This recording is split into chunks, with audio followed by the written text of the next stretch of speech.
The world is a fascinating and beautiful place. Much of its beauty and much of its fascination stems from the incredible variety it offers. We appreciate the beauty of the dense forest when we have known the open fields. And we love the freedom of those vast flat spaces when we have felt confined between the trees. City lights may captivate us if we are country people, but if we were raised in the city, the nighttime country sky gives us whole constellations of new twinkling lights quite unknown to us. The desert dweller's dream may well be a day at the seashore, but it is perhaps the beach bum who can best discover the charm of drier sands and sage and cactus. The magnificence in the depths of Earth's unforgettable canyons is best mirrored by the heights of the planet's tallest mountaintops. It is all quite splendid, this marvelous universe. I have come to appreciate it all and have come to realize that there is real beauty, perceived or hidden, in its every corner. Everything in its own unique manner reflects the awesome perfection of God. Being a lowland boy myself, I have discovered some of my favorite places to be located at levels much higher than those to which I am accustomed.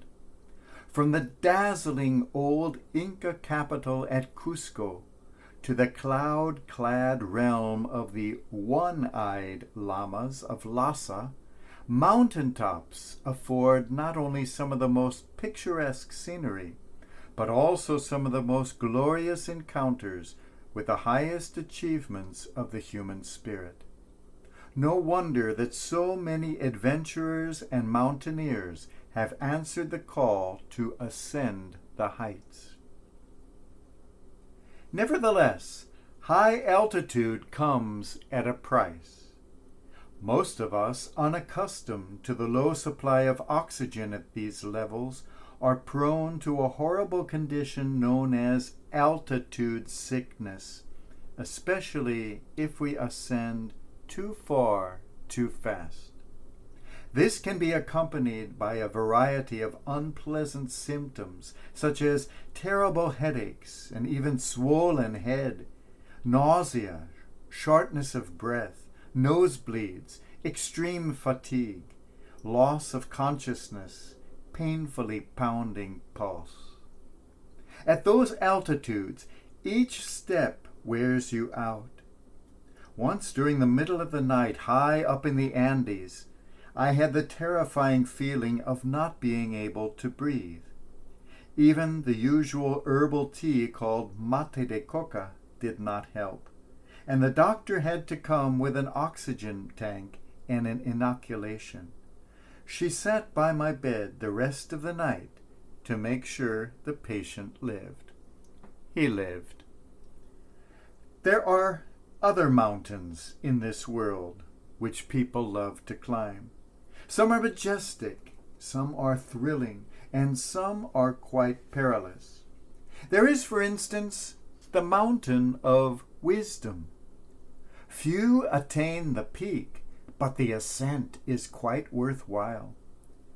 The mountain of experience can be quite irresistible, but many have fallen and perished on its steep and slippery slopes.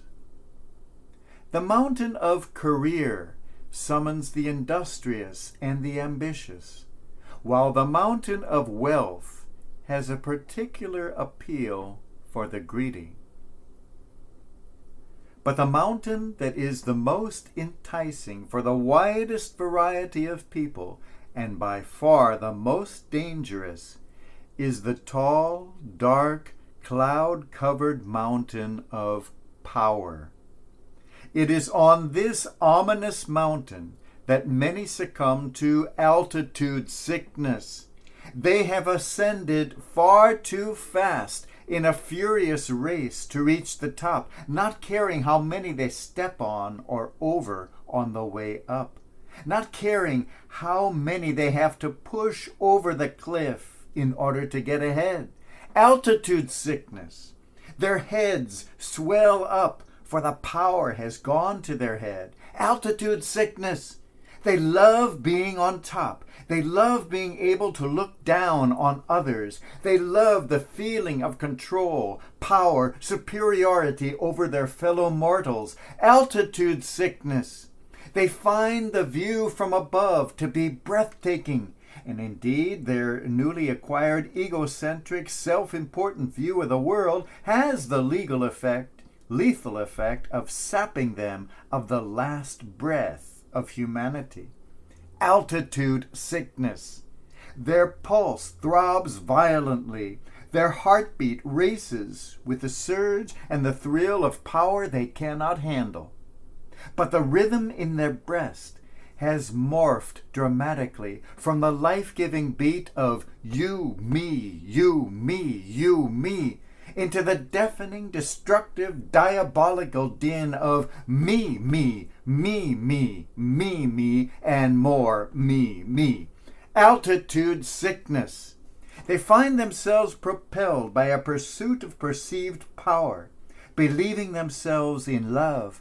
But quite to the contrary, they are not in love with their God-given gift of shared life, but in lust with their own unshareable power.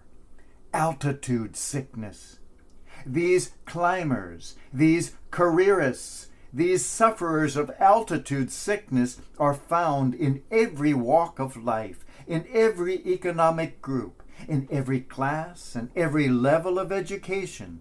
They are politicians, bankers, lawyers, teachers, police, soldiers, gardeners, and cooks. They are mothers and grandfathers and wives and students. They are the bullies on the block and the bullies on the blog. They are bosses and they are secretaries. They are the butcher, the baker, and the candlestick maker. No one is immune to altitude sickness. The altitude sick judge may lord it over another human being. A pathetic man drunk with pretend power may terrorize his family. But perhaps the ugliest cases of altitude sickness are the pride-filled careerist climbers who use religion itself for their own vanity, their own personal gain, their own attainment of power. It was of these Pharisees that Jesus so often spoke. It is these climbers and title seekers that Pope Francis consistently condemns for their arrogance, careerism, and opportunism, repeatedly reminding us that there is no place for such in a church of humble service. We all like the heights sometimes, but if we feel our head swelling, if we feel the dreaded altitude sickness coming on, let us race down from that mountain now on our tired feet before we fall down later on our swollen head.